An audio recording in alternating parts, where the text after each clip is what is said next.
देश और दुनिया भर में आज ईद मनाई जा रही है। एक महीने की इबादत के बाद आज सुबह से ही रौनक दिख रही है। देश की अलग अलग मस्जिदों में लोगों ने नमाज अदा की। ईद के मौके पर आज सुबह दिल्ली की जामा मस्जिद में लोगों ने नमाज पढ़कर अल्लाह से शांति और खुशहाली की दुआएं की। इस मौके पर पीएम मोदी और कांग्रेस नेता राहुल गांधी समेत कई नेताओं ने लोगों को ईद की मुबारकबाद दी है। रमजान का महीना चांद नजर आने के बाद खत्म होता है। कल देश भर में ईद का चांद देखा गया। उसके बाद आज ईद मनाई जा रही है। इस मौके पर देश के अलग अलग शहरों में लोग मस्जिदों में नमाज अदा करने पहुंच रहे हैं। लोग एक दूसरे से गले मिलकर ईद की मुबारकबाद दे रहे हैं।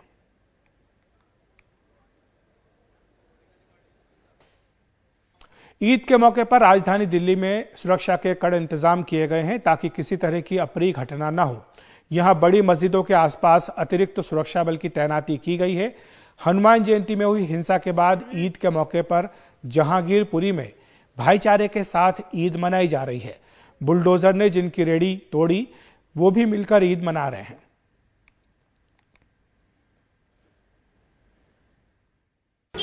हम ठीक उस जगह हैं जहां पर हनुमान जयंती के रोज हिंसा हुई थी, हिंदू मुसलमानों के बीच हिंसा। लेकिन एक महीने भी नहीं गुजरे हैं, ईद का त्यौहार है और पूरी तरीके से यहाँ शांति है। पुलिस तो मौजूद है लेकिन हिंदू मुसलमान दोनों मिलकर शांति के साथ ईद मना रहे हैं। ये गली देखिए, इस गली में हिंदू भी रहते हैं और मुसलमान भी रहते हैं। यहाँ दुकानें हिंदुओं की भी हैं और मुसलमानों की भी हैं और ईद के त्यौहार में सब मिलजुल कर एक साथ गले मिल रहे हैं, एक दूसरे को मिठाई खिला रहे हैं और दुआ कर रहे हैं कि पूरे इलाके में, देश में अमन और शांति बनी रहे। हम आपको दिखाते हैं कि ये अभी यहाँ पर, जहाँ पर उस मेन रोड पर जहाँ से वो यात्रा निकली थी, शोभा यात्रा, और वो आप देख सकते हैं मस्जिद है जहाँ से आरोप है कि पत्थरबाजी हुई और ठीक 50 मीटर की दूरी पर ये मंदिर है और मंदिर और मस्जिद के बीच भले ही फासला थोड़ा हो लेकिन हिंदू मुसलमानों के दिलों में यहाँ पर कोई फासला नहीं है। सब शांति के साथ खुश हैं, एक दूसरों को बधाई दे रहे हैं, ईद की बधाई दे रहे हैं और अमन चैन की दुआ कर रहे हैं।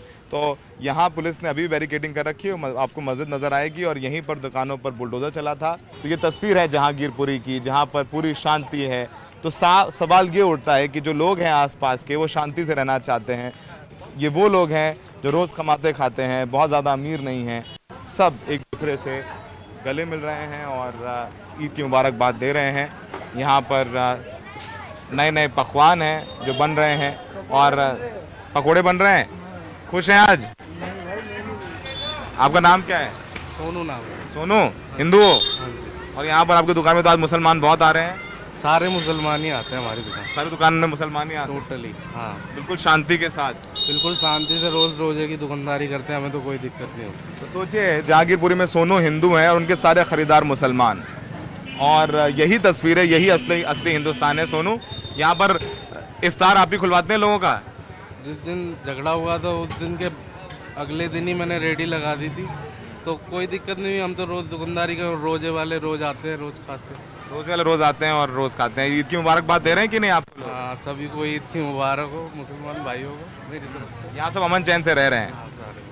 तो आप देखिए, सोनू यहाँ पर हिंदू हैं, उनकी ये दुकान है, ब्रेड पकोड़े बनाते हैं और बता रहे हैं कि वो लोगों का रोज़ा खुलवाते हैं हर रोज़। तो यही खूबसूरती है, वो हिंदुस्तान जो हमें देखना चाहिए, ना कि वो हिंदुस्तान जहाँ पर पत्थरबाजी हो। हमेशा अच्छा सोचना चाहिए। नए भारत की बात होती है, प्रधानमंत्री भी उस नए भारत की बात करते हैं जर्मनी से, और जब ये तस्वीरें हम देखते हैं तो हमें लगता है वाकई में शायद इन तस्वीरों को जहन में रखना चाहिए और आगे बढ़ना चाहिए। फिलहाल जहांगीरपुरी में हिंदू मुसलमानों का भाईचारा बना हुआ है। भले ही सड़क पर पुलिस हो लेकिन इन गलियों में कोई पुलिस नहीं है। सब शांति के साथ हिंदू मुसलमान ईद का त्यौहार मना रहे हैं। सहयोगी पवन कुमार के साथ जहांगीरपुरी से सौरभ शुक्ला, एनडीटीवी इंडिया। लखनऊ में भी ईद धूमधाम से मनाई जा रही है। यहाँ के टीले की मस्जिद में नमाज अदा की गई और इसके बाद लोगों ने एक दूसरे से गले मिलकर ईद की मुबारकबाद दी। यहाँ 2 साल बाद ईद मनाई जा रही है।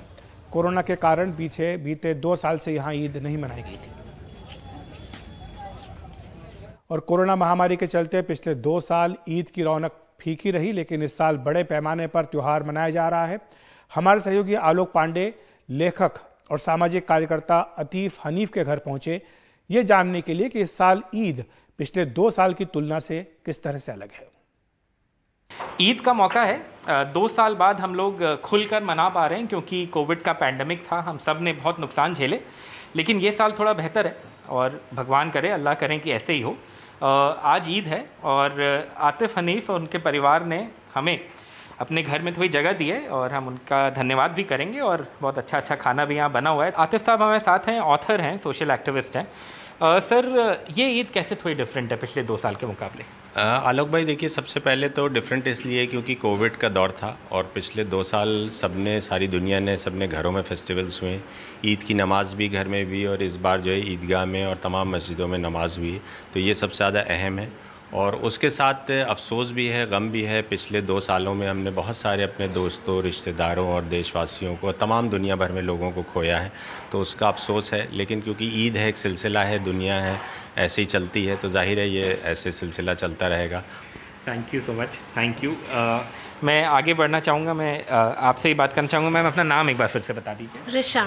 रिशा जी, ये बताइए कि पहली बात तो ये बताइए क्या क्या बनाया है आप? जी, कबाब है, छोले हैं, मुजाफर है, शीर कोरमा है, दही बड़े वगैरह सब अंदर हैं अभी। वो भी अंदर है। ये वो मेरे ख्याल से सूखी सेवई है, उसी को आप सूखी सेवई, जी, उसी को मुजाफर कहते हैं। जी जी। अच्छा अच्छा। ये आपसे भी वही सवाल मैं पूछना चाहूँगा, इस बार व्हाट इज़ डिफरेंट, क्या डिफरेंट है ईद में? बस 2 साल बाद मना रहे हैं, इसलिए बहुत खुशी है, लेकिन साथ में जो लोग अपने थे उनके चले जाने का बहुत ज़्यादा गम है। मतलब दिल के कोने में उसका तो वो है ही, लेकिन बस ये है कि ज़िंदगी है, पार्ट ऑफ लाइफ है, तो जीते जाना है हम सबको ही। बिल्कुल। बेटा, आपका नाम क्या है? आलिया।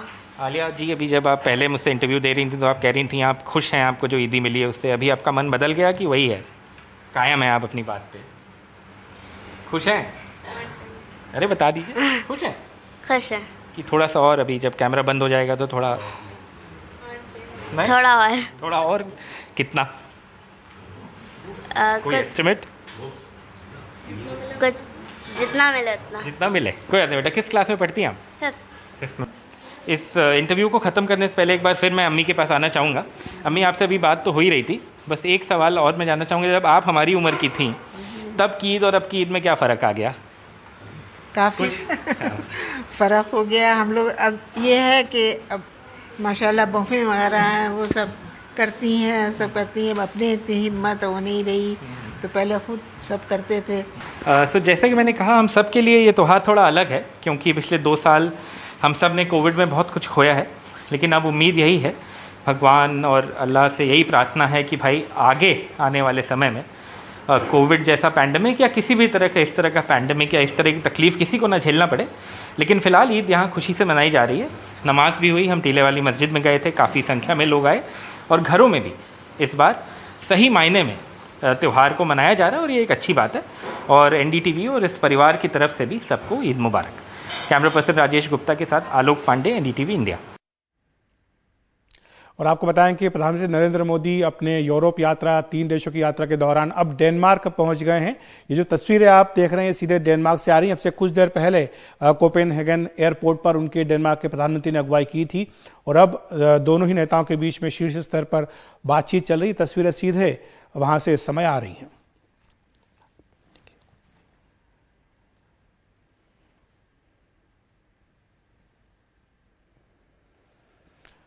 और आपको बताएं कि बहुत ही टाइट शेड्यूल है पीएम मोदी का। 65 घंटों की ये यात्रा है 3 देशों की। जर्मनी में इससे पहले उनका भव्य स्वागत किया गया था भारतीय समुदाय की ओर से, और वहां पर हमने देखा था कि उन्होंने भारतीय समुदाय को संबोधित भी किया था। इसके बाद अब वे डेनमार्क पहुंचे हैं।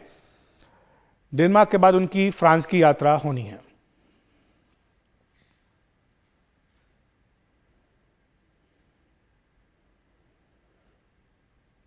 तो दोनों ही नेताओं के बीच ये शीर्ष स्तर की बातचीत, और इससे पहले एक बड़ा जेस्चर दिखाते हुए डेनमार्क की प्रधानमंत्री सीधे वहां एयरपोर्ट पर पहुंची थी, और वहां पर उन्होंने उनको पीएम मोदी को रिसीव किया था।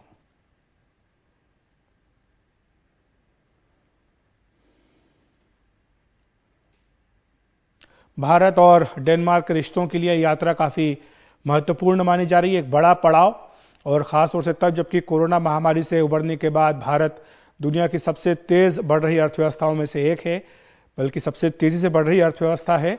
ऐसे में डेनमार्क भी चाहता है कि भारत के साथ जो कारोबारी रिश्ते हैं वो ज़्यादा मजबूत हों।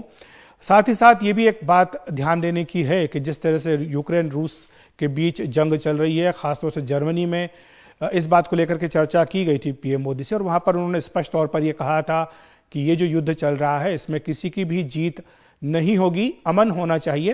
तो ये भारत का संदेश है जो पीएम मोदी लेकर यूरोप गए हैं, और यूरोप बहुत नज़दीक से भारत को देख रहा है, क्योंकि यूरोप जानता है कि मॉस्को के साथ दिल्ली के रिश्ते बेहद मजबूत हैं, और इस तमाम युद्ध के बावजूद भी भारत ने अपनी ओर से पूरी कोशिश की है रूस को ये मनाने के लिए कि वहाँ पर जो हिंसा चल रही है उसे बंद कर देना चाहिए।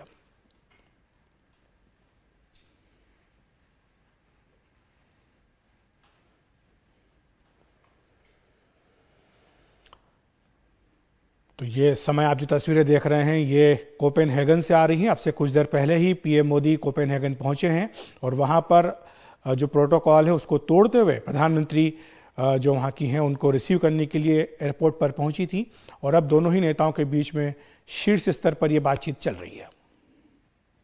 कई सारे मुद्दे हैं भारत और डेनमार्क के बीच जिन पर वार्ता होनी है, जिसमें कि आपसी कारोबार, तकनीक का आदान प्रदान, ये सारी चीजें हैं जिस पर की चर्चा हो रही है।